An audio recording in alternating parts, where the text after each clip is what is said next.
Today is Passion Sunday.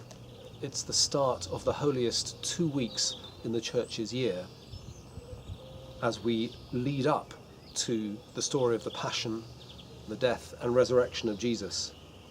And today's Gospel story serves in some ways as a prelude to that. We meet again Mary and Martha and their brother Lazarus. They're good friends of Jesus, and when he hears that Lazarus is ill, he wants to go to him, and yet he seems reluctant and delays his departure. When he does go, it's clear that Lazarus is already dead. And his two sisters, Mary and Martha, rebuke Jesus with almost identical words. If you'd been here, this just wouldn't have happened. And we know quite a lot from the way Jesus reacts quite differently to the two of them. Jesus has a theological discussion with Martha. She has the general Jewish expectation that there will be a resurrection at the last day of some sort. But Jesus is much more direct and specific. I am the resurrection and the life, he says. And that's why we're standing by this sculpture. It was that verse that was given to the sculptor as a brief. I am the resurrection and the life. Not some time in the future, but here and now and personal, and it's me. And he goes on to demonstrate his mastery over death by raising Lazarus. The story, of course, anticipates Jesus' own resurrection. The tomb is sealed with a stone. Lazarus is wrapped in grave clothes. He's anointed with oils and spices. But there are differences.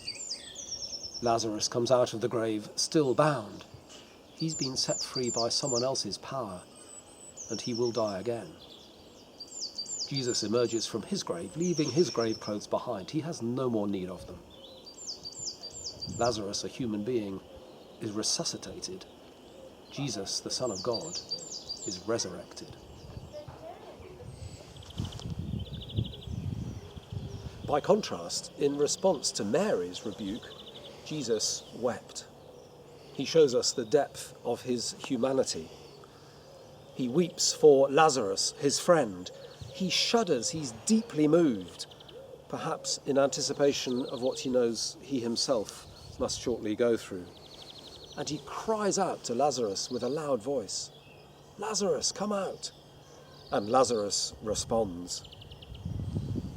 And the message of Passiontide is exactly that. Jesus cries out to us in our fear and isolation during this present crisis, to the world with all its evil and suffering and injustice. He says to us, don't, like Martha, wait for some vague future heaven. Don't struggle on your own like Mary. Don't be trapped in a tomb of troubles and concerns like Lazarus. Respond to Jesus, the resurrection and the life. Believe that he can conquer fear and isolation, even death. Pray that he will guide and strengthen all of us, and especially those on the front line in this crisis. And trust in the loving purposes of God, our Creator.